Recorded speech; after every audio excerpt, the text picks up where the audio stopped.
Hello, everyone. Welcome along to All for United, and we are live. Of course, a few minutes early today. You're welcome. You are welcome. Look at this. You've got extra content today on a Tuesday afternoon. What more could you ask for? Welcome along to the channel. If you're watching anywhere else, maybe on Twitter or Facebook, come and join us over on YouTube, youtube.com/All for United, and get in the live chat. Let's have a good old chit chatter about Manchester United.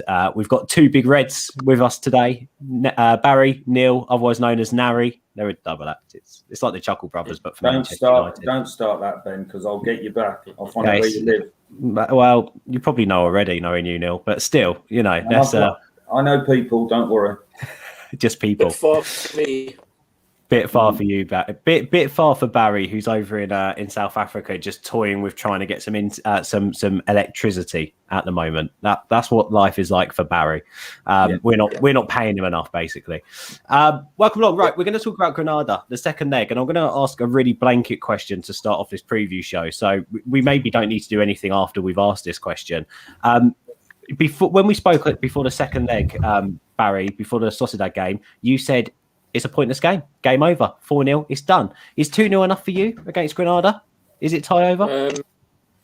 I wouldn't say that at this juncture.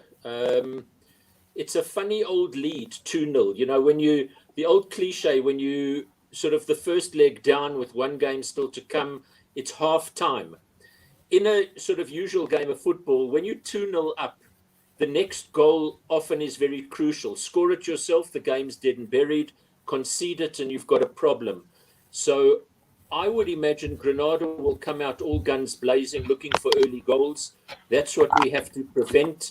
And we know that United play in the second half. In the first half, we tend to go MIA. So I'm hoping that we keep things tight in the first half. And of course, it would be great to score the first goal. But I wouldn't call the tie over at this point in time. Especially in view of the fact that we're going to have a makeshift defence on the night. Yeah, of course. The yellow cards for Luke Shaw, Harry Maguire, McTominay, I mean, they are all out. Would he make more changes? We'll get onto that in a moment. Neil, for you, tie over, 2-0 enough? Yeah, it's done. It's done. Absolutely done. If they don't win, I tell you what, I'll go on record now. If they don't get through on Thursday, I'd sack him. That's how much this is over. This game is over. We're in the semis, and that's it. And in some respects, the team can rest up because they definitely need some rest. So he'll play the strongest team he can because we've got no game at the weekend. Don't think we have we? No game at the weekend. Yeah, we have. We've got Burnley, haven't we? Oh yeah. Well, so I was right. No game at the weekend. Yeah. So I was right then. No game at the weekend. Yeah, this tie's done and dusted. Yeah, absolutely. Or I could play centre half Thursday, rolling back the years, and we'll get through. I just cannot. I can't see him scoring. Just can't see him scoring. I can see us scoring all day long. That means they've got to score 3 to get it to extra time and 4 to win to get it. Do you know what? I think that's the point well made there, Neil, actually. And Barry, I'll bring that straight to you. Did we see anything from Granada in that first leg that makes us think that they can score 2 goals against us? Well, look, I would expect us to go through on the night. I certainly don't think we're going to get knocked out. What we saw from Granada, which really disappointed me, was a very cynical, dirty performance. They were very, very physical. But they certainly didn't look much of a threat. But as I say, we're going to have a makeshift side.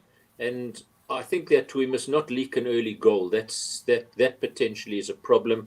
But, you know, if we can't get through against Granada, we don't deserve to win the trophy. That is for sure.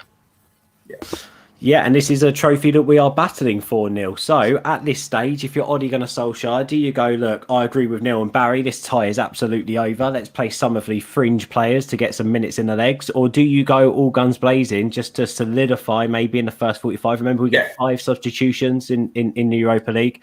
How should he approach this game? If it was me, I'd go all guns blazing in the first half, go in at half-time 1-up or whatever, and then change it because they ain't scoring 3 goals. I don't think they've got a goal in them, Granada. Not against us anyway. They've never played at Old Trafford before. I think they might be slightly overawed, even though it's empty. It's one of the leading stadium in world football, and possibly in world sport.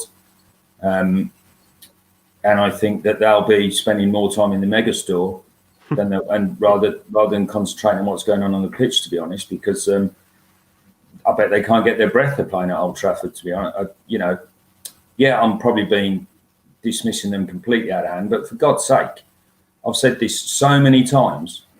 We're Man United. These should not even be close to being a threat to us. And Gainer's right. I love Neil's positivity as well.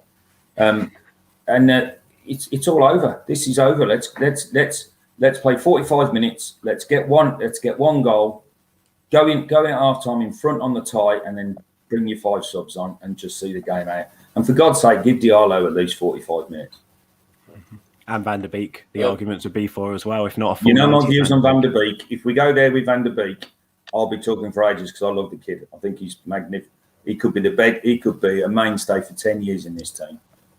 He's a very good footballer indeed. He just needs the opportunity. He needs the time on the pitch. Barry, what about for you? How should Ollie be approaching this one for you? Right. Well, I'd just firstly, greetings to Gaynor, and I must say I'm as positive as Neil that we will go through. But I think coaches always wrestle with, do I start with a strong 11, take some of them off to rest them, and then get some of the fringe players in? They tend more often to put the fringe players in and to make the bench stronger. So I think that he will start off with some surprise choices. I wouldn't be surprised if we saw the likes of Diallo start. I hope we do. I think we'll see Dan James start. We know that Tellez will start at left back because Shaw is suspended. I wouldn't be surprised to see Brandon Williams at right back. And then it's a matter of the centre backs. It would appear that Eric Bailly will be back, but we don't know whether he's match fit because he's been quarantined with COVID.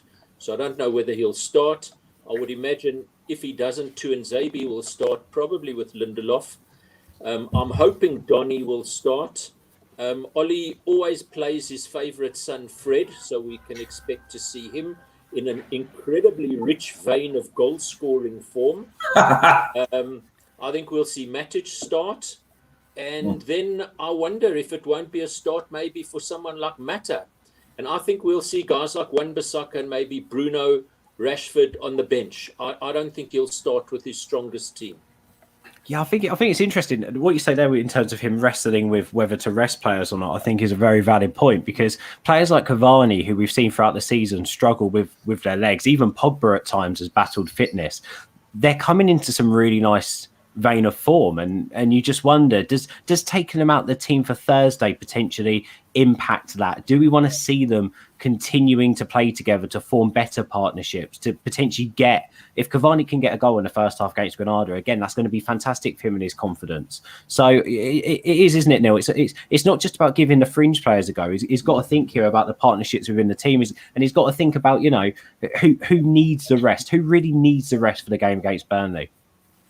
Well, I don't think Cavani, he doesn't strike me as a player that's struggling for confidence. I think he's been a fantastic signing for the club. And I was against him at the start. And you probably got the evidence on one of your shows that I was like, no, stay away, 300 grand a week and all that game as another club. But he's been magnificent. And I was completely wrong, and I'll say it now, and I've said it before. I don't think he would worry about missing a game out like this. Yeah, you'd like him to keep scoring, but I think there's bigger battles to come down the line. I think coming second is big for Ollie, and I think winning a trophy is going to be big. And I think he needs to rotate his squad to get the best out of them further down the line, because 2 or 3 weeks ago, we just looked like we were limping over the line. Now, after the second half on Sunday, we look a completely rejuvenated side, and maybe giving Pogba a bit of a rest, because he's they're sort of, he didn't play the full 90 on Sunday, so I'll be surprised if he starts. I think he'll start Bruno and then make his changes at half time. I mean, that's just my personal opinion. Is get the tie's won. Just get the game won. Get one goal, score before they score. Game over. Well, we do know who the first name on the team sheet is going to be on Thursday, seeing as Maguire's out. It's going to be David De Gea, isn't it, Barry? Yep. Yeah. definitely. I think that. How good has Henderson been, by the way, Barry? You've seen many Manchester United goalkeepers start their career, and I emphasise the many because Barry's very old, as Neil would say. Dino Barry. Dino Barry. How good is he, Barry? Yeah, I've been very impressed with him. I think that I say this without any authority, but I think De Gea will be on his way out at the end of the season. I think that's been pretty much agreed to. I might be wrong, but Henderson has grabbed his opportunity, and I have to say he's instilled an air of confidence in the box. I like the way he comes off his line. He made a couple of really important saves against Spurs. And what I like about him also is he's got confidence in his own ability. You know, he came back from his loan spell saying that his aim was to become the number one at the club, which is understandable. So all in all, I have to say I have been impressed with him. I think that he will be our number one keeper next season. And I think that De Gea, who, you know, for the statisticians, it's only Alex Stepney that has played more games as a goalkeeper for United than David has. And I somehow think that he's going to return to his native Spain. I might be wrong, but I don't think he's going to stay there to play second fiddle to Dean Henderson. I agree with you. His impact on this team, Dean Henderson, I wouldn't have ever thought it would be this big, to be quite honest with you, because you're right. It's that commanding presence within the box, and he makes the whole defensive unit better, Dean Henderson. And even we saw against Tottenham, look, everyone was going on like De Gea doesn't sweep. He does sometimes come off his line and support his defence, but the way Henderson was doing it, he was in control that whole game. And I think what's great about Dean Henderson, and look, I know he fumbled across a few weeks ago, but I just don't feel like he's got, and he had that mistake against Sheffield United, so maybe I'm wrong in saying this. I feel confident that he's not going to make a mistake. I trust him to save a shot, and I trust him to get the basics right. And my frustration, and a lot of my frustration with this United team, is we struggle with the basics 98% of the time in games. The fact that Dean Henderson, for me, is a very competent goalkeeper, I think is great. But Barry, just quickly, one more bit from you, Barry, on Dean Henderson. For you, he's our number one now, but could he go on to be a number one that breaks records for Manchester United? Well, if he has longevity, definitely, because he has youth on his side. We know that goalkeepers easily can play into their mid-30s. And, you know, if you look over the years, as you correctly mentioned, I've been a United fan watching many, many goalkeepers over the years. I didn't say that. I just said he was old, Barry. Yeah, but once a guy becomes established as number one, it's hard to shift him out the team. What's changed is kind of using keepers, one guy for the Premier League, one guy for cup games, etc. That seems to be, you know, the done thing in many clubs at the moment. But if De Gea is on his way, Dean Henderson will be our number one keeper. And as long as he maintains form, I see no reason for us to look for anybody else to become the number one keeper. Obviously, we need a number two keeper. I don't know what the future heralds for Lee Grant and for Romero. I guess their futures are up in the air. Romero hasn't disappointed when he's had to play, but he's kind of been, he's been sidelined. We haven't seen him at all. Not in the squad, not named as one of the squad players. So I'm not sure what his future holds. I was interested to note that there's talk about potentially bringing Sam Johnston back to United. I like that, by the way. I like that idea. Not going to happen. How well has he done at West Brom? And not going to happen. Wait a second, Neil, just quickly, Barry. Neil, if West Brom get relegated and United come in with a £12 million bid for Sam Johnson or something like that, we're not talking extortionate money here. You're telling me that Sam Johnson doesn't jump at the chance to come into United? I'm not saying he doesn't jump at the chance, but I'm saying it's not going to happen because he's now cracked the England squad because he's a starting goalkeeper in the Premier League. I'm not saying he wouldn't come back. I don't believe it will happen because for his career moving forward, he needs to be a number one. Where if West Brom get relegated, absolutely guarantee that Sam Johnson. What do you mean if they get relegated? Of course they're going to get relegated. Give me a break. Nah, Newcastle are going down. I'm telling you. No, Newcastle as well. Hopefully. Oh God, I'll be so pleased. But Sam Johnson will want to play week in, week out because he'll want to protect his place in the England squad. If he's a backup keeper at United, he's not going to be in the England squad. How old is he now, Sam Johnson? 20. Did anyone do the search? Is he 28 or 29? Or is he younger? No, I don't think he's that old. Gainer, you're watching. Younger. Let us know. Yeah, let us know. I do think it's an interesting one because again, he's older than Dean. Grew up at the club. Yeah, he's older than Dean. I call him Dean because I'm such a fan, by the way. You know, it's because you're good friends. I don't like to drop names like, oh look what Barry's doing. Google. I'm looking up Sam. Sam Johnson. He is 20. He is 28. I told you. Yeah. Yeah. So he's not going to come back and be a reserve at that age, Ben. I don't see it. But again, you use the point, and I completely get it, and I do think you're spot on. And if that's his mentality, then I completely get it. A week now.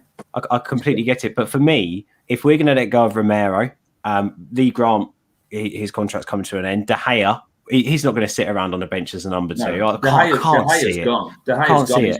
His kid and his wife are in Spain. De Gea's gone. We do potentially need a backup goalkeeper. But you look at what they did with De Gea. They let him go home in the middle of the season, knowing he'd have to quarantine when he come back. So they weren't that bothered about him going, because there's a lot of managers in years gone by, and Barry and I could do a whole show on this, when their players have been pregnant and then they won't even let them go to the birth. Famously, Trevor Francis, when he was a QPR manager, there's one for the kids. And so I think United have said, well, they're going to have to pay De Gea off because of the amount of money he's on. But they're not going to bring in Sam Johnson on. He's probably going to want over 100 grand a week. And Dean's going to be on, well, I call him Dean, as you know, we're so close. He's going to be on six-figure salary as well. And who's to say Lee Grant doesn't say, well, I'll stay for another couple of years because he's going to get a run out in some league games. Lee Grant might stay. And that'll be enough for me. And they've got the youth kid. They've got some decent. We know the academy's good, and I can't think of the kid's name in the academy, but they might be able to blood him. Yeah, that's a good shout, Stuart. Bishop's been in and around. Stuart would have shouted there, Ben Foster. I do think that I like the connection with Sam Johnson. And the reason why I like the connection with Sam Johnson, look, I think if we're going to sit here and go, Sam Johnson's got in the England squad as a potential option for Gareth Southgate, I don't believe that. Sam Johnson was in that England squad because Jordan Pickford was injured. And that is the only reason. There's three goalkeepers, and Nick Pope, Dean Henderson, and Jordan Pickford. I think, Sam Johnson, yes, he's on the edge. I don't think he's in the plan. He won't go to Euros. You're not telling me Sam Johnson's going to Euros. I'm not saying he won't. But at the moment, when Sam Johnson looks at the England squad, he's in it. So he's in it at the moment. He was in it. But the point is, Pickford, we don't know how long Pickford could be out for. And I think Sam Johnson's a better goalkeeper than Pickford. No, I'm not doing that. Pickford's flappy hands, isn't he? Yeah. Go on, Barry. He couldn't catch a cold. The only way Sam Johnston goes to the Euros is if there are a couple of injuries or if he goes as a spectator. Mm-hmm. Oh. And Sam Johnston is not, I don't think he's going to become the number one England goalkeeper. And didn't say that. As you guys like to use, we often hear this horrible cliche. If we would have been offered this result, we would have bitten your hand off. I think if Sam Johnston got offered the opportunity to come back to United, he'd grab it with both. Yeah, I think so as well. As a United boy, I think he does. If West Brom are relegated, which it looks very likely that they will be. Very likely. It's an absolute nailed uncertainty, like tomorrow's Wednesday. Very likely. I don't agree with you about Newcastle. I mean, Steve Bruce is their manager. I mean, he was one of us, Bruce. So but let's be honest, Barry. He couldn't run a bath. He is the luckiest football manager in the world, is Steve Bruce. I could tell you a good story about Steve Bruce one day. Yeah, don't. We want to stay as a YouTube channel now. Yeah, I'll fair up and tell you an absolute screaming story. I'd have to send Barry my lawyer's invoice to pay it off because I wouldn't be able to afford it. I've got a great story about Andy Carroll as well, but we'll save that for another time too. You mean he's good? That's a good story. Well, it is a good story. Terrible, isn't it? Look, I'm not Specs. I'm not disagreeing that he's enjoying his football, and also not disagreeing with your comments that here you go about spending so much on keepers' wages. But you've got to remember this summer there is going to be a massive goalkeeping clear out by the looks of things. Yeah. Lee Grant's contract's up. Romero's going to be off on a free, and De Gea doesn't stay as a number 2. Now I know you put in there. Do we think De Gea wants to go? Well, who knows? Who knows if he does or he doesn't? I mean, the question is he going to be happy sitting on the bench playing second fiddle to Dean Henderson? I'm not sure. The one thing that I would point out, and I made this point around Christmas time when everyone was going, Dean Henderson's not getting enough games. Donny van der Beek's not getting enough games. By the end of January, Dean Henderson had played something like 15 games for Manchester United. He was our second string goalkeeper at that point. He had played 15 games. De Gea had played 23. Everyone goes on like, there's not enough games for there to be a second choice goalkeeper and they won't get an opportunity. Look, if you're bringing in a really good goalkeeper, you'll get opportunities to play as a second choice keeper. If you're happy playing 25 to 30 games a season as a second choice keeper at United, you can still get that, especially if Oddie's going to play this cup rotating goalkeeper. So the question is, would Sam Johnson be happy enough doing that? I think he would be. Would David De Gea be happy enough doing that? No chance. I don't think keepers want to play second fiddle to anybody. They want to play every game. Oh well, I'd hope every footballer does that. No, but I think it's different to the outfield players, where sometimes, because of the physical demands on the game and what goes through their legs, you rest the outfield players. You don't necessarily have to rest the goalkeepers. I agree. The sort of cardio work that they would do in training is they never train with the squads. It's completely different. It's more strength work. So I don't see Sam Johnson saying, "I'll tell you what, I've had." He's the only player from West Brom who comes out with any credit this season, in my opinion. Oh, then Neil, let me ask you a question on that quickly. Then, okay, Sam Johnson's got a choice. He comes and plays for United as our cup goalkeeper. And this is why, by the way, the whole point you've just made, I think that's the reason why now football clubs have a first choice goalkeeper and a cup goalkeeper. Because then that way you can have a quality goalkeeping setup that allows you to cover all bases. Absolutely. And give 2 different players over 25 games a season if you get far.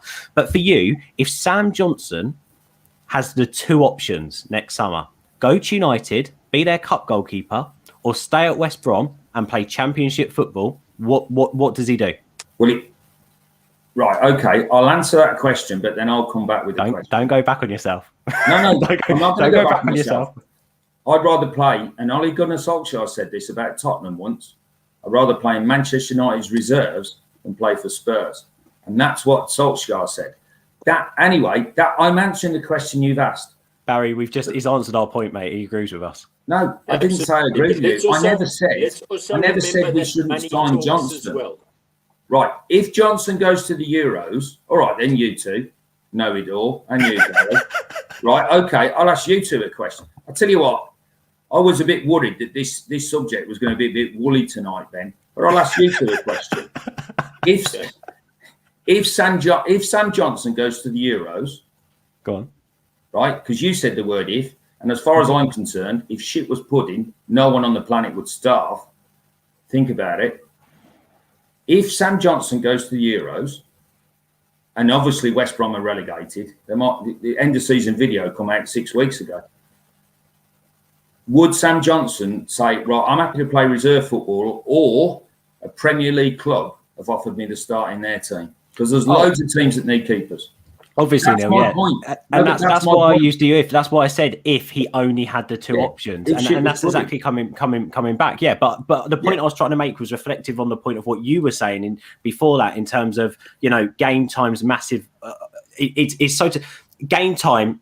This isn't what you said, but how I construed what you said is that game time for Sam Johnson would be more important than coming back to United potentially and playing a bit part role. So that's the point I was trying to make, is that actually I think if you ask many keepers out there, would you rather play Championship football or be United's backup goalkeeper? They'd rather be United's backup goalkeeper. Of course, if there's another Premier League club in for him, willing to make him the number 1, I completely agree with you. If I was Sam Johnson, as an outsider looking in, I'd be disappointed if he didn't go for that Premier League move, because I think every player should have that ambition. It's that ambition, isn't it? Exactly. And I think that someone like Sam Johnson, who, like you said, he is 28. I didn't realise he was at the age he was. So Henderson's got a few years on him. I think Henderson's going to be nearly impossible to get out of the number one position. He's nailed on now. I mean, I said this at the start of the season. Before the season even started, I thought Henderson should have been the number one, and they should have cashed in on De Gea. And maybe they could have kept someone like Romero, because he could have had the 20 games that Henderson would have, that any reserve keeper would have had. So I think the club and the board have made a right rick with the goalkeepers overall. But we could talk about the goalkeepers for days. But Henderson's the number one. They need a number two. I just don't believe it's going to be Sam Johnstone because of his age and his ambition. But I was going to say one thing on that. Maybe Barry, you can answer this. Sorry, just on that quickly. But isn't a big part of this for Sam Johnstone? If United go and win a trophy this year and finish second, you're not just a backup keeper for Manchester United. You've got a chance, even as a backup goalkeeper, of having a trophy, having winners' medals, having a Premier League winners' medal. I'm not saying we're there yet, but potentially, if you're going to United and you're excited by this challenge, do you still, even just by being the cup goalkeeper, take that over another Premier League move? I think you do, don't you, Barry? Again, I know it's all hyper. Right. Yeah. I'd add in a few things. Firstly, after Neil's comment about puddings, I don't think I can eat chocolate mousse again ever. Well, considering what you do for a living, I'm surprised you can eat it in the first place. Yeah, Barry, you're really squeamish, really. You're squeamish about chocolate pudding when what you do. It's graceful. I think that if Sam Johnstone, and it's interesting that we've kind of made a little subsection about Sam Johnstone here this evening. I'm enjoying it. Sam Johnstone at 28, whilst it must be young for a goalkeeper, his next contract's important. If Sam Johnstone gets offered a chocolate mousse load of money to play for Man United versus half the amount to play at West Brom, at the end of the day, cash is king, and that often plays a role. And he's certainly not going to win trophies at West Brom. I do agree with you, Neil, that were another Premiership team come along to offer him being the first choice goalkeeper, of course he'll go there. But I agree with Ben. We're going to have a clean out of goalkeepers. I expect Grant Romero to be gone. De Gea will have to see what the story is. If he wants to go, if he's indicated that he wants to reestablish himself in Spain for family reasons or whatever it is. But you've got to have a good backup goalkeeper, because injuries do occur. Goalkeepers can get long-term injuries, and you've got to have a decent backup goalkeeper. No question about it. Ben Foster. That was a good shout, whoever said that. Specs, Ben Foster one. Stuart, yeah, Specs makes a good point here. We need an experienced keeper who's happy at 15 games a season, 4-star Matt Ryan. But again, I was slightly disagreeing. I think Neil was slightly disagreeing with that as well, because what you want is a goalkeeper to come in with ambition to take that starting spot. Want someone to, a bit like how Hendo's pushed De Gea. You want someone to come in who's not happy doing that. Which again, the argument for Sam Johnstone, he potentially wouldn't be happy doing that. I just want to hit on a couple more comments here. Skeptic says, if De Gea goes, do you think we're going to that cycle again with a keeper crisis? And can we afford for David a world-class keeper to go? I'll partly answer this and I'll go over to the guys because I've got a follow-up question to it. We've got to remember how young Dean Henderson is. He might not be world-class yet. And I think Temi on a show, I don't know if he's listening. I hope you are, Temi. You're right, mate. He mentioned on a show where I put a tweet out about Dean Henderson potentially being world-class. I wasn't making that point. The point I was making was that everyone's arguing over the fact on who should be United's number one, and the tabloids are questioning whether or not he's got it right or wrong. But no one's appreciating the fact that we've got two fantastic potential world-class goalkeepers at our club battling for the number one spot. That's like having, bloody Harry Kane and Haaland battling over that number 9 shirt. No, but that's the example. It really is. We've got two fantastic goalkeepers there who are battling to be our number ones. And I think I take this away. Dean Henderson's improved our team. He's improved our defensive unit. He's a very good goalkeeper. People overlook the season he actually had at Sheffield United. He was fantastic. He was amazing. Fantastic there. And he's still very young. He's potentially going to be England's number one. If he's England's number one, then he's the best in class for a top 6 country. If he's United's number one, he's the best goalkeeper in the top 4. I would argue the best team in the world, because we're the best. Sorry, for the best club in the world, because we're the best club in the world. Biggest and best. Well, biggest and the best. And also listen to people like Barry, who will tell you that Dean Henderson is such an exciting talent. The way he has come in and he's developed and how good he looks already, for Barry to even mention Alex Stepney's name when talking about De Gea and then going on to talk about the future of Dean Henderson and what he could go on to do, that just goes to show that it's not just young people getting excited about Dean Henderson being the next number one, but an older generation of fans are as well, and they appreciate how good he is. So I'm going to come over to Neil first because he keeps putting his hand up, and then Barry, I've got a question for you. No, I wasn't. I was just I was doing that thing to you. Oh, okay. Barry, with Dean Henderson, how far away are we from seeing a world-class goalkeeper there? And do you think, you mentioned Alex Stepney earlier on in his record, I think, is it 433 games for United in goal, right? Can Dean Henderson get there? Do you think he will beat that record? 35. With cup competitions. Yeah. So Alex Stepney, 535 games for United. And yes. Alex Stepney, just as a piece of history, was the most expensive goalkeeper in the world when he was signed by United for £55,000. Mm-hmm. Cool. Signed from Chelsea, having played only one game for them.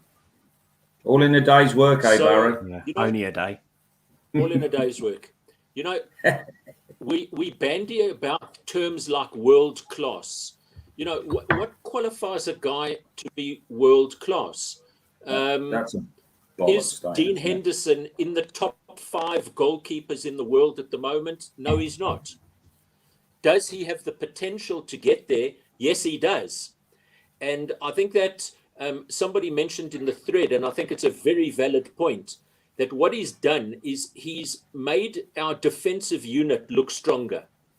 I said that. That was me. No doubt. That was me. Ben said that. So well said. But one of the people watching also said that. They copied me. Will Dean Henderson go on to beat Alex Stepney's record? Well, he'll have to be there for a long time to do that. He'd have to be the first choice goalkeeper without any injuries for at least the next 10 or 12 seasons, which I suppose he has the potential. But 24. Yes, he can become world class, no doubt about that. But let's concentrate on him just maintaining the form that he's in at the moment, because he's looking good. But you know, supporters are a fickle bunch. If he makes a couple of errors, the press will be on at him, and we as supporters will be saying that he's looking dodgy and he needs to be replaced. But he's doing great at the moment. He's got the job, and long may it continue. Mm-hmm. At least we've got someone there who is already. We don't even need to wait till the summer to make the transition. Yes. The transition is happening now at the end of a season. Can you imagine if he wasn't around, if De Gea was the incumbent number 1 and suddenly Upton left at the end of the season? You're then in a goalkeeping crisis. Mm-hmm. Mm-hmm. You're paying 60 to 80 million now for Dean Henderson, even as he is now, even not as a world-class goalkeeper. Chelsea offered 50 million last summer and we told him to get lost. That's how highly we rate him. Chelsea squandered 72 million. Chelsea squandered 72 million on the guy who is described as going to be the greatest goalkeeper in the world, who's floundering in the reserves. So, you know, maybe we should offer £100,000 for him to become our backup goalkeeper. That is a good point, actually. Yeah. He's shit. As long as Sam Johnson doesn't sign for Leeds, I'll sleep well. We'll have Leeds' keeper then. By the way, he played really well against City. No, he's rubbish. He's shite, the Leeds keeper. Well, he played really well against City. Yes, so what? A blind squirrel picks up a nut every now and then. Wait a second, Neil. Is this you admitting to watching a lot of Leeds games this season to have an opinion? I hate Leeds. But I'm just saying.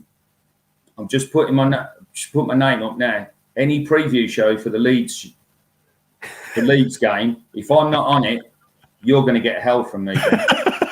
You run this show. You run this show. If I'm not in every single preview show for that Leeds game, I'm going to find out. Neil, how about we do a special the Tuesday before that Leeds game? We just do a special 100% Neil talks about Leeds show. I'll be in hospital that day. Oh, will you? Oh, that's a shame. So we need to do the Friday or the Saturday before. But if I'm not on it, Ben, I'll find out where you live.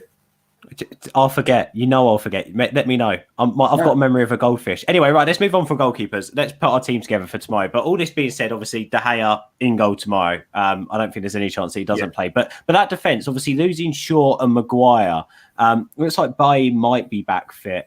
Do we use this as an opportunity to play one of Axel Tuanzebe or Eric Bailly alongside Lindelof? And if so, who do you think, Barry? I don't think Bailly will be match fit. I might be wrong. If he's fit, he will play. If he's not, then Tuanzebe will play. And I think Lindelof will play tomorrow. No. Mm-hmm. Oh, go on. Yeah. I think we need to look after Lindelof. I know he's had this back trouble, but one of the possibilities, what if he goes for a 3 at the back? Who? Well, I'm just saying, he because if he's struggling with centre halves, he might decide to go to 3 at the back, pull the two fullbacks in, play Tuanzebe, Telles, and Williams. What, play Telles at nil? This Put is that wine Granada. glass down. Put that wine glass down. Then this is Granada. We might as well be playing Granada television. People watch this show wanting some sense, some tactical know-how and sense. And you just said play Alex Telles at centre-back. This game is already over. You could play me at left wing-back, and this game's won. And I've got a wand of a left foot. Yeah. I could have the tin of beans with it. I'd rather play Alex Telles at left wing-back. No, but I think he'll play Tuanzebe, and if Bailly's fit, he'll play him. And then Williams at right-back, Telles at left-back. But there is a possibility he might play 3. If you had to go one or the other, though, Neil, if you had to pick between Tuanzebe and Bailly potentially tomorrow, which one needs the game time more for you? Oh, I've gone to the head, Tuanzebe. What? Just because he's a young lad, not really been given the opportunity as much, and Bailly looks like he's off. I think Bailly. I think Tuanzebe needs the lift more than Bailly does at the moment. So if you're holding the gun to my head, Tuanzebe. I also think we're at the point now. The club will know if Bailly's staying next season. The club will know whether Bailly's staying or he's off. So now, don't just play him for the sake of playing him. You play the people who are going to be at the club next year. Tuanzebe needs game time. So I think that'd be very telling tomorrow, actually. I think Tuanzebe needs game time, and there's with the running and with the potential games coming up, I think it'd be a good idea to give him a 90 minutes. Well, there's also the option that Bailly and Tuanzebe both do play with Lindelof, and Tuanzebe's played at right back. But we'd have to wait and see. I think you said earlier on, was it? I don't think Lindelof will play.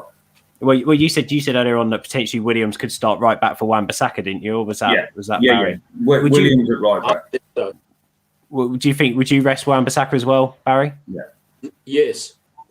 Yeah. And apropos the centre backs, if Bailly's fit, he'll play. If he's not fit, Tuanzebe will play, and I think Lindelof will play because you need somebody that's been a kind of consistent performer in the back 4. As opposed to bringing in 4 new lads. But for all we know, at training today, he could have put the 4 together that we're speaking about. We don't know. Love that, Specs. Imagine that. Imagine Phil Jones on the team sheet with the captain's armband as well. Right. Imagine that. I'll do the post game on that. Can I just say, I'd rather have Fred at centre half than Phil Jones. Wow. Okay. You'd have Fred in a team? No, I'd rather have him at centre half than Phil Jones. That's just a general answer. Fred deserves a rest. He's on a goal scoring run. I would love to have seen Barry's reaction when Fred put that in the back of the net. But you know what? At first, I thought it was over. I thought it was over the bar. I was feeling so rough on Sunday, and I didn't know where my phone was, and I was so desperate to get hold of Barry. I was going to ring him up. Sod the texting. I was going to ring him up. But you know what? Credit where credit's due. The goal that Fred scored was a terrific goal. It was a terrific team game. 4 or 5 Spurs players threw their arms up appealing for offsides. Fred ran forward. He was in the right place at the right time.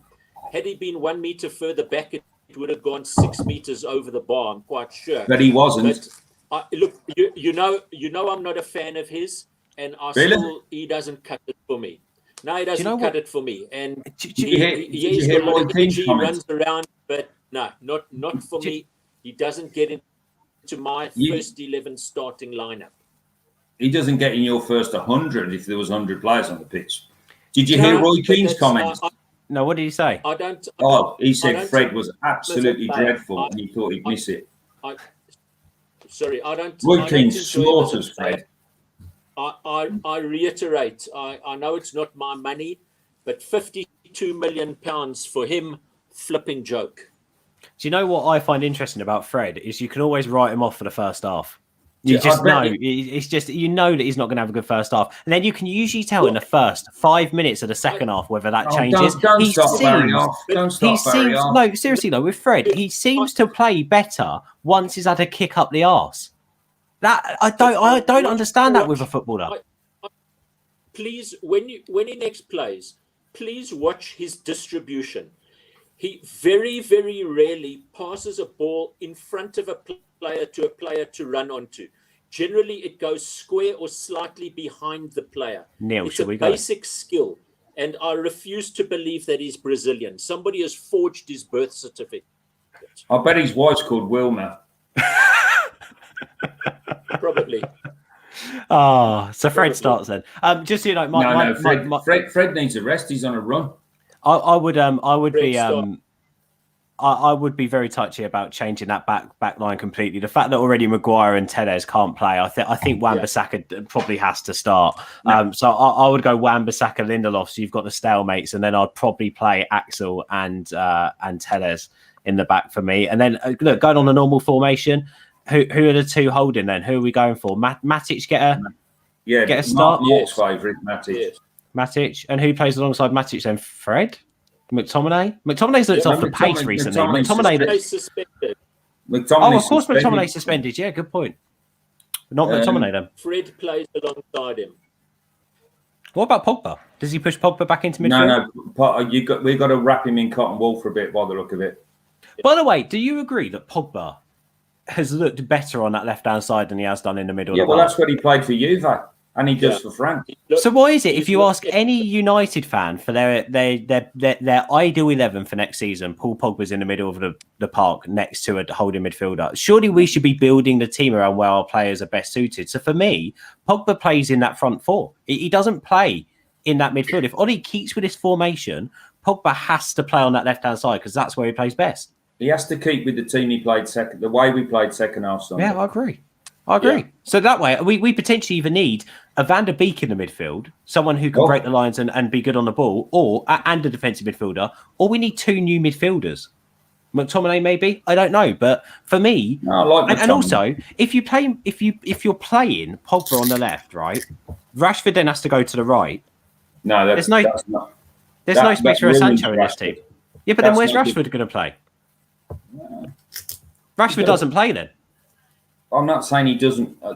Well, he doesn't play, Neil. He doesn't play. You know he doesn't play. If Pogba starts on the left-hand side, but he's going to have to fight for his place. They all have to. This is Manchester United. This is not bloody Wimbledon where any mug can walk in the team. This is Man United. I mean, Marcus Rashford will be knighted one day for what he's done in the last couple of years. But this is Manchester United, and McTominay 2 years ago, people were saying he's not good enough for United. He's not this. He's not that. He's definitely good enough for United. No, I disagree. I think he's good enough. Yeah, he's definitely good enough. Yeah. I wouldn't swap McTominay for the same type of player. That in his position, he adores the club. He plays for the club. Do you know what? Earn his place. I really am not a fan. Nailed on to play. I'm not a fan of Declan Rice. Oh God, no. But no way. But don't block me Declan now. Rice and Scott McTominay midfield does sound a little bit tasty. No, I'd rather have Fred and McTominay. We've already spent 50 million. I am a fan of Declan Rice. That's because you don't watch West Ham, though, Barry. Because you don't watch West Ham. I would love to see Declan Rice next to McTominay in that side. And, of course, we haven't spoken about the elephant in the room. One of Neil's favourites is Jesse. What happens with Jesse? There he goes. No, he said this. I tell you what, you get 30 million for Jesse. I'll drive to Old Trafford. I'll pack his house up. I'll pay for the removal van, and I'll drive him to West Ham. Yeah, because he's found his level. Neil, you have made a lot of promises on this program tonight. You may just be in a lot of trouble next season. Never. Also, can I just say, like, education, Barry. I do think that a Jesse Lingard and Declan Rice swap deal isn't going to happen. Football doesn't work like that. But two deals can be done, which sees Jesse Lingard go to West Ham and Declan Rice come to Manchester United. And I think they make each deal easier. We need to beef the squad up, so we'll have him for that. But he's not a starting 11 at United. Who? Declan Rice? Neil, I don't rate Declan Rice. Over Fred, he is 100%. I don't rate Declan Rice. I think there's better defensive midfielders out there, but over Fred, he's head and shoulders. Basuma. But United don't sign Basuma. You know what happens with Basuma? Ndidi gets a big move somewhere. Basuma, or even Declan Rice goes to United. Basuma goes to West Ham. Then Basuma's a £70 million player in a couple of years. That's just how the market works. Why don't we sign Declan Rice and swap him for Basuma? Yeah, what, in 2 years' time? Do it like the other way around, yeah. But that's how it works. United have never gone out and found these players, so it's just the way it is. Go after the player we need rather than the player who wants the move, which is Declan Rice is gagging to sign for United. Yeah. The player we need is not Declan Rice, it's Basuma. We want someone to win a tackle and pass the ball 5 yards. Mate, it's not even Basuma, it's Ndidi. Ndidi is the best at doing hang on, Ben. I said that to you at the start of the season. We're on a show. I agree. No, Ndidi, but I just don't see. I think he's going to be very hard to move because I have a feeling. I just find him going to be difficult to move him out there. Finish naming our team tomorrow night? Yeah, let's do that. Who plays next to Matic then? It's Fred then. Fred has to play. Who else plays in midfield? We haven't really got anyone else who can play. It's got to be Fred. My man Fred. Fred, Matic and Fred. So then across the front three then, who are we going for? I'm going to go with my front three first. I'm going to go Ahmad to start. I think Ahmad would get his first start. I think Mata will start at 10. And I think he'll start Dan James. I'm not expecting to see Van der Beek start. No, Van der Beek to start. I agree with the two wide people. Van der Beek in the Fernandes role. Instead of Mata. I'll go with Neil on that one. Yeah. Okay. Yeah, Van der Beek's going to play in that role. In that. Do you know what? Or potentially, I'd like to see, if we're going to do it the other way, I'd like to see Mata. I hate seeing him on the right, but still, Mata, Van der Beek, and James. I would still not be dishappy with that because for me, Mata and Van der Beek could play some very nice football together, and we've seen them play very nice football together. So I wouldn't be too upset with that either. Do you think Mata's wide right? He's got absolutely no pace in his legs. But he doesn't play wide right, though, does he? No, he's never been a wide right. It's an insult to playing out there. He can thread a ball, that's for sure, and he can pick a pass. Do you think his nickname is Doesn't? Mata's nickname is Doesn't. Neil, pour yourself another glass of what you were drinking. Oh yeah, well, what? Barry, it's getting to the 50th. It's getting to the 50th minute mark. This was expected from Neil. That's a dad joke. Yeah, well, I am a dad. Who starts up front, lads? Apparently. Who starts up front? Neil, we'll go to you first. Greenwood. Barry? Greenwood. Yeah, I'll go Greenwood as well. Where does he play? For you now, should he be the person starting out on the right-hand side, though, week in, week out for United? That was a glorious, absolutely glorious ball. Do you know that pass that he played for Cavani's header? And Barry will remember this because I'm not sure you were born when this happened, Ben. The pass that Giggs played for Cantona's goal at Main Road all those years ago when we come back from 2 down at half time. Of course I would have. That would have been 96.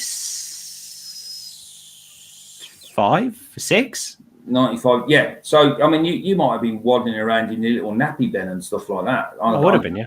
I don't know how old you were, but that ball on Sunday, just put it into an area, was exactly the same.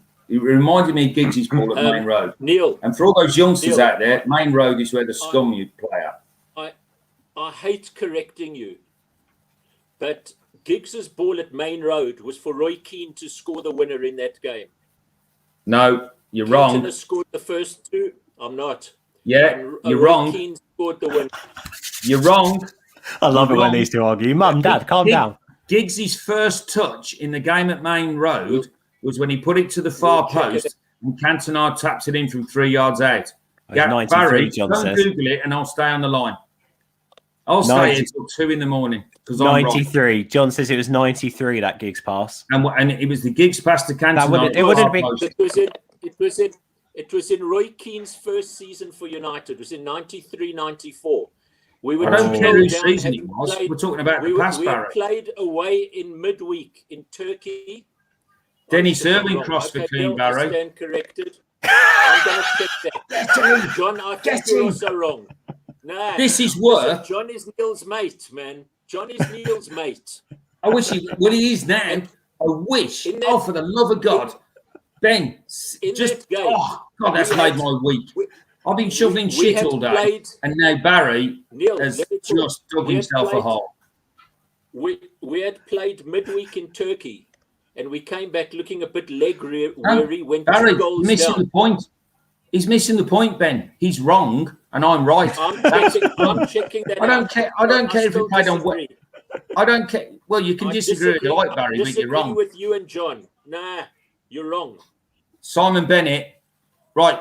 The ball, Giggs's first touch, he bent one into the far post, and Cantona running from about 3 yards out made it 2-2. Yes, that's it, Stuart. He knows the stuff. Stuart was the one who said Ben Foster. Right, Ben, we're staying on the air till this is confirmed. Niall Quinn scored 2 goals for City that night. Who cares? I'm talking about Cantona's goal when Giggs passed him. I wasn't alive then. 93, I was still just a twinkle in my dad's eye. Oh, your dad was a good lad. He was, yeah. Then we could have had this argument. What? I really want to know now. Look at Barry looking at his phone. I bet you Barry finds a different game. I bet you. Or the internet. Or Neil. Main road 2. Right. Neil, conveniently, the internet's going to go off. I stand corrected. Dennis Irwin provided the cross for Roy Keane. Neil is correct. And who Neil, provided the cross? Prize will be, your prize will be on its way to you. I'm offering you a free colonoscopy without any anesthesia. He'll take you off on that. Barry, I've had so many of those. I don't need to worry about it. You can bring your own chocolate pudding with you. This is my Barry. This is my prize. This is my prize. I am right, and Barry is. What's the word I'm looking for? Hang on, don't go, Ben. Don't tell me. No, I'm right, and the word I'm looking for is. Oh, Barry's wrong. That's the word. Wrong. Yeah, but we're going to be here every Tuesday night now, guys. By the way, just so you all know. No, 2 weeks today. We'll have to do it on the Monday because I'm in hospital. But we'll get. We could sponsor this show by chocolatemousse.southafrica.com. Oh my God, guys! Simon's just sent us a message. I googled colonoscopy. I regret everything I've ever done in my life. Simon. That's the stuff that Barry looks at every day. He's done 9 of those today. Simon, Barry told me.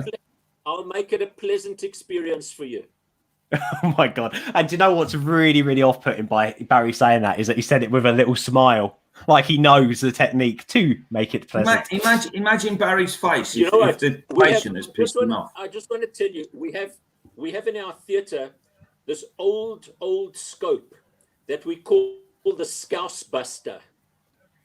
Oh, nice. Getting. So nice. Anything for Leeds? It's a special one for the Liverpool fans. Leeds. Barry, obviously you can't give me.